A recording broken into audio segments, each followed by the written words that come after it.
নেপালের সঙ্গে ম্যাচ ছাড় দেওয়ার তো কোনো কিছু নেই, কারণ জিততেই হবে দিন শেষে। ইকুয়েশন স্যার এখন পর্যন্ত ক্লিয়ার হয় নাই যে বাংলাদেশ উঠে গেছে বা সেটা আমরা বলতে পারছি না। একটা স্পট নিয়ে পার্টিকুলারলি অনেক বেশি কথা হচ্ছে, সেই স্পটটা হচ্ছে can Shoriful be incorporated if he is fit. এবং কিংসটাউনের কন্ডিশনে বিশ্লেষকরা বলছেন যে শরীফুলের ইনকামিং বলগুলো উইথ দ্য এয়ার সুইংগুলো অনেক বেশি মাত্র ইম্পর্টেন্ট হতে যাচ্ছে, but can he be incorporated there? না, হতে পারে, হতে পারে। এটা সেটা এমন হতে পারে তাসকিনকে রেস্ট দিয়ে ওকে দিতে হতে পারে, নট নেসেসারিলি সাকিবকে রেস্ট দিতে হবে। বাট আমার মনে হয় না, একটা ফ্লোতে আছে একটা দল, সেই দলকে আমার মনে হয় না পরিবর্তনে সেটা হবে।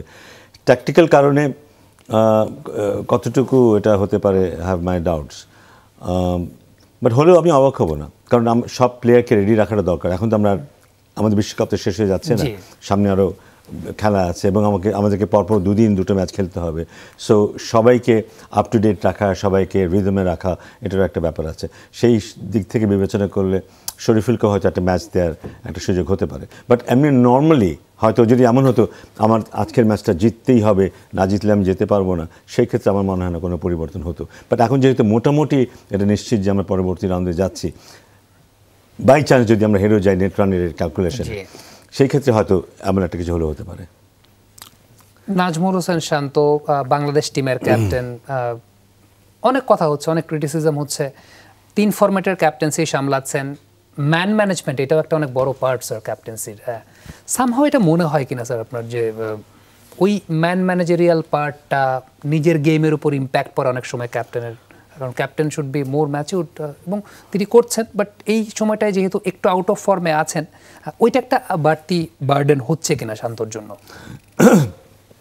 আমি ওর বয়স, ওর অভিজ্ঞতা সব কিছু বিবেচনায় রেখে বলবো যে এত খারাপ পারফরমেন্সের পরেও ও কিন্তু দলটাকে ভালো হ্যান্ডেল করছে আমার ধারণা। ওর দায়িত্ব কিন্তু দুটো, একটা হচ্ছে পারফর্ম করা, একটা দলকে এগিয়ে নিয়ে যাওয়া। ও নিজে পারফর্ম করতে পারছে না ঠিকই, কিন্তু দলকে কিন্তু এগিয়ে নিয়ে গেছে। কিন্তু আমরা 2টো ম্যাচ জিতেছি, আমরা হয়তো 3টা ম্যাচ জিতবো, এটা হয়তো আমাদের সেরা বিশ্বকাপ হবে এবং আমরা হয়তো পরবর্তী রাউন্ডেও যাব। সেটার কৃতিত্ব কিন্তু ক্যাপ্টেনকে দিতেই হবে, ওটা একদম আলাদা বিষয়, মানে ক্যাপ্টেনকে কৃতিত্বটা দিতেই হবে। আমার গাট ফিলিং বলছে যে ও যে অবস্থায় আছে, এবং আমার ধারণা যে টিমের সবাই ওকে সাপোর্ট দিচ্ছে।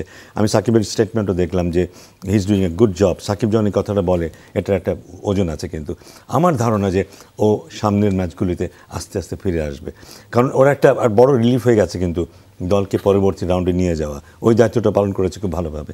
সো আমি বিশ্বাস করি হয়তো পরবর্তী রাউন্ডে গিয়ে বা আজকে থেকে বা নেক্সট ম্যাচ থেকে ভালো খেলা শুরু করবে।